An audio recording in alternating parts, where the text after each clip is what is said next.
Hello everyone, সবাইকে স্বাগতম আজকে টিউটোরিয়ালে। আজকে আমাদের ডে 7। আজকে আমরা পড়বো অর্ডার্ড লিস্ট এবং আনঅর্ডার্ড লিস্ট। প্রথমে আমি তানভীর, আমি একজন সফটওয়্যার ইঞ্জিনিয়ার, বুয়েট থেকে গ্র্যাজুয়েশন কমপ্লিট করেছি এবং রিমোটলি আমেরিকাতে as a software engineer job করছি। তো আজকে আমরা যেটা শিখবো সেটা হচ্ছে অর্ডার্ড লিস্ট এবং আনঅর্ডার্ড লিস্ট, HTML এর। তো এই দুটো জিনিস খুবই ইম্পর্ট্যান্ট। আমরা নেভিগেশন লিঙ্ক বানানোর সময় অর্ডার্ড লিস্ট আনঅর্ডার্ড লিস্ট ব্যবহার করি। জাস্ট লেটস গেট ইনটু ইট। তো প্রথমে আমরা HTML বুট ক্যাম্পে যাব। এখানে আমাদের ডে 6 আমরা অনেক কিছু করেছিলাম, সো আমাদের ডে 7 আজকে। এখানে আমরা ডে 7.html,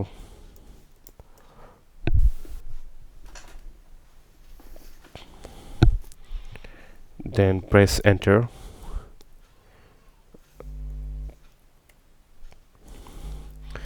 এখান থেকে আমরা সবচেয়ে কম আছে এমন কিছু একটা পুরোটা কপি করি, Ctrl+C এবং Ctrl+V।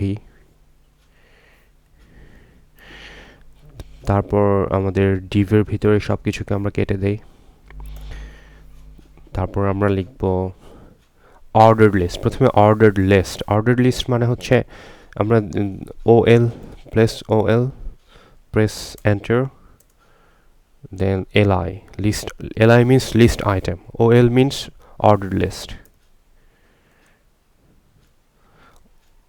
Coffee,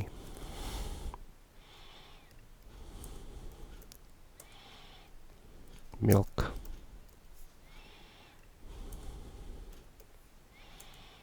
water.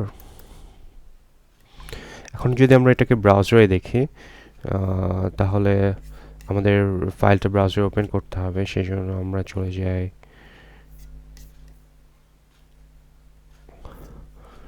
HTML bootcamp day 7.html। এই যে এখানে আমাদের অর্ডার্ড লিস্ট দেখাচ্ছে। অর্ডার্ড মানে যেখানে আগে 1 2 3 এই লেখাটা থাকবে। আর আমরা যদি আনঅর্ডার্ড লিস্ট দেখি, দেখুন এখানে যদি আমরা আনঅর্ডার্ড করি, UL মানে আনঅর্ডার্ড লিস্ট, দেন li এন্টার,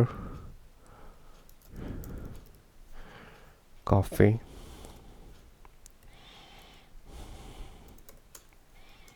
milk,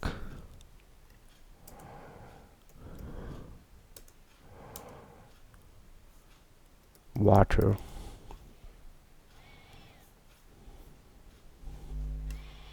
এটাকে ইনলাইন করে দেই।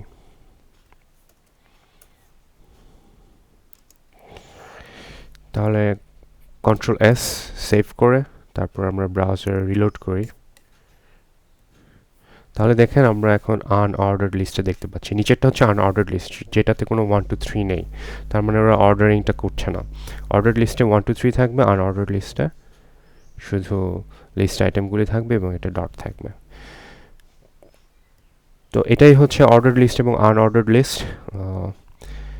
তো আজকে এই পর্যন্তই। সবাইকে অনেক ধন্যবাদ আপনারা সাথে থাকার জন্য, এবং আমাদের টিউটোরিয়াল ভালো লেগে থাকলে hit the like button and press subscribe. Thank you again.